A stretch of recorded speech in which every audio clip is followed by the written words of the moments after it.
menghadirkan saksi-saksi dari pemohon. Kita dari pemohon ini sudah 2 orang yang kita hadirkan.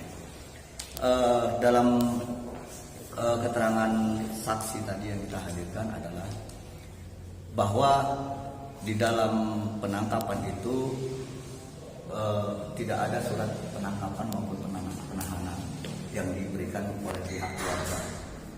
Yang kedua adalah dari keterangan saksi juga bahwasanya selama ini penduduk di situ mata pencahariannya adalah untuk penambangan, jual beli emas maupun mengolah menjadi emas, sehingga emas itu menjadi lempengan, itulah yang dia jual beli. Nah kemudian saksi terakhir yang mengatakan bahwa adanya itu tentang operasional yang dilakukan masyarakat di situ selama ini baik-baik saja, dan hakim juga tadi mengatakan bagaimana tentang pengolahan ini yang dilakukan oleh masyarakat, aman-aman saja kah? Aman. Nah dalam hal ini perkara ini kami ajukan masalah tentang pra peradilan adalah sah atau tidaknya penangkapan maupun penahanan, dikarenakan pada pasal pemohon yaitu tersangka klien kami itu Syafi'i dan Turmizi adalah di situ bahwa dikenakan pasal Undang-Undang Minerba, Undang-Undang pasal 161 tahun 2004. Di samping itu juga kami merasa keberatan klien kami ini ditahan dan ditangkap, maka kami ajukan pra peradilan. Kemudian ada keganjilan yang terjadi di dalam undang-undang ini, bahwasanya adalah pertama, kami tidak terima klien kami ini menjadi dikenakan pada pasal Undang-Undang Minerba. Dikarenakan apa? Klien kami bukan penambang. Klien kami adalah penjual beli emas, dan itu ada SK yang seperti diterbitkan oleh pihak desa yang ada ini di sini. Nah, menjadi pasal yang diterapkan oleh pihak kepolisian maupun penyidik itu tidak sesuai dengan prosedur hukum yang berlaku. Nah, kemudian yang kedua adalah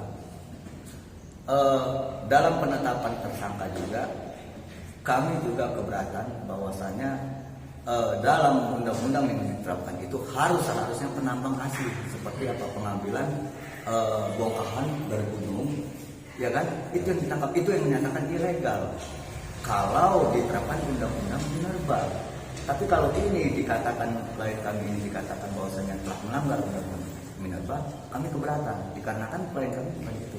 Itu yang pertama.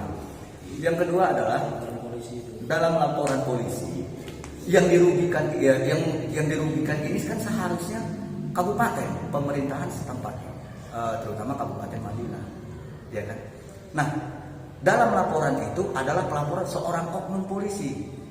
Yang menjadi pertanyaan kita adalah apa ketentuan hukum yang mengacu tentang adanya seorang oknum polisi melaporkan adanya dugaan tindak pidana tentang minerba ilegal.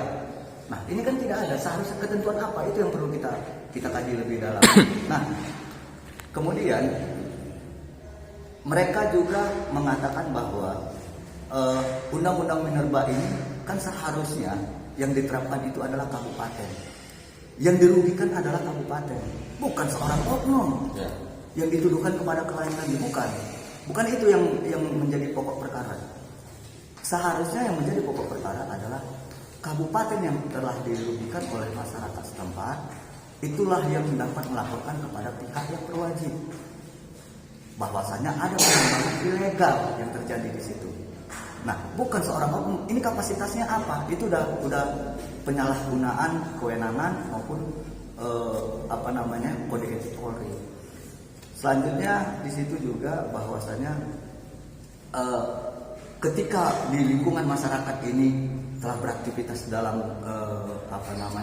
jual beli emas, pengolahan menjadi dari bongkahan menjadi emas begitu. Itu seperti saksi tadi katakan bahwa adanya oknum-oknum dari Polri telah meminta uang keamanan. Nah, artinya ini pungli loh. Nah, Di samping itu juga itu siapa yang mengatakan itu Pak, yang ada oknum polisi? Saksi. Nah, saksi mengatakan itu pernah melihat. Itu oknum polisi dari mana? Dari Polres. Yang disebutkan saksi itu adalah si pelapor. Itu tadi kita dengar dari keterangan di pengadilan sebagai saksi. Siapa? Ada oknum. Namun dia tidak kenal. Nah, pihak keluarga juga mengatakan termasuk tersangka dalam pernyataannya juga mengatakan siapa oknum itu. Dia bilang dari oknum kepolisian. Dialah yang selalu meminta. Bahkan kita mengajukan bukti juga, ada meminta uang per bulan sekian. Ada bukti kita ada juga di situ sekitar 1.500.000 sebelum Lebaran, 2 hari sebelum itu Lebaran. satu tempat penjualan beli yang masih Pak? Ya, di rumah lokasi klien kita yang ditangkap itu. Sekarang gini Pak, di dalam pengadilan tadi Pak, dalam sidang tadi Pak, ada nggak diajukan ini sebagai kuasa hukum bahwasanya bukan klien kita saja yang melakukan penjualan beli di Madinah Natal? Kenapa tidak ditangkap itu?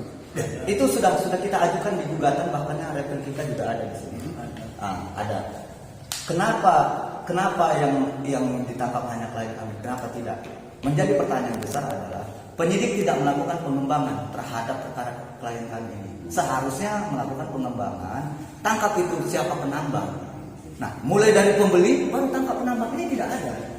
Jadi harapan Bapak ini untuk kepada kepolisian untuk penjual beli ini dari klien Bapak ini, bagaimana?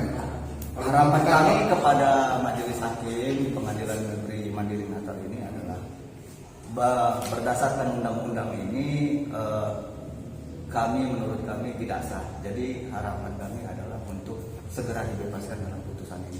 Itu harapan kami. Kalau untuk permintaan kepada pihak kepolisian yang seperti tadi apa itu Pak?